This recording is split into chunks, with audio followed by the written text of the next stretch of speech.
जीवन में कुछ भी प्राप्त हो रहा हो, एक ही बात कहिए, सब ऊपर वाले की कृपा।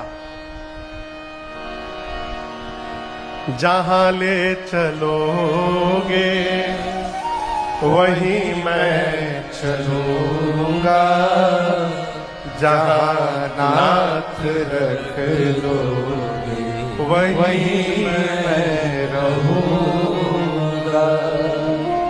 न कोई उलहना ना कोई अर्जी, कर लो करा लो तुम्हारी जो मर्जी।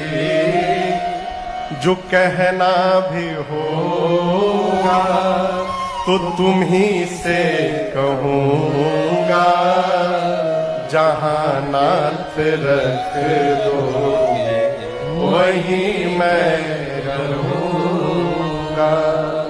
आत्मनिवेदन करिए।